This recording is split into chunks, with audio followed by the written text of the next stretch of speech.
বাঁচার যতটুকু ক্ষেত্র আছে সেগুলো নিজেকেও বাঁচতে হবে, হাল করতে বাঁচতে অনুসারে করতে হবে। ঐক্য আমরা অবশ্যই চাই, সেটা পরিকল্পনায় ঐক্যর মাধ্যমে থাকতে ধরে ঐক্য থাকে। ঐক্য চাইয়াও ঐক্য পাওয়া যায় না, ঐক্য বদ্ধ থাকতে চাইয়াও থাকা যায় না। একটু অন্যতম কারণ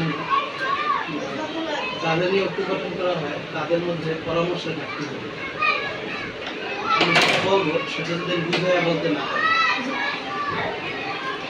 আমি যেটা বলবো সেটা যদি বুঝাইয়া বলতে না পারি, তাহলে আমি আমার গায়ের জোরে, আমার মাইকের জোরে, আমার কদমের জোরে আমি বললে গেলাম, কিন্তু আমার সাথে যারা তাদের দিয়ে আমি মুক্ত করছি তারা মানসিকভাবে এটা বুঝতে পারে না। তখন তারা তাদের মধ্যে আমার যে একটা গুরুত্ব তৈরি হয়ে যায়, সেটাই ঐক্য করতে এভাবে ঐক্য ভালো বিভিন্ন জায়গায়।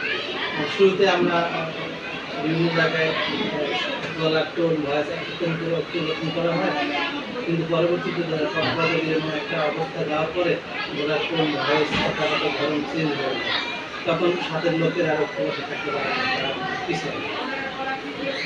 একটা কারণ। আর অন্যতম কারণ যেটা বলছি সেটা হচ্ছে যেটা বলা হয়, যেটা করা চাওয়া হয় সেটা বুঝে বলা হয় না, এবং বোঝানোর মতো করে বলা হয়, আগে বুঝতে সময় দেওয়া হয় না বুঝে জোর করে দেওয়ার মাধ্যমে আর করতে থাকে মধ্যে পাঠাতে। আমরা যা কিছু করবো বুঝে শুনে একতাবদ্ধ হয়ে একসাথে একমত হয়ে করবো, কাউকে দ্বিমতে রেখে আমরা সিদ্ধান্ত আগে করবো, অন্তত এই সাহায্য ভালো। আমরা হুজুরের কথা থেকে দুইটা কারণকে এখানে নিয়ে আসবো।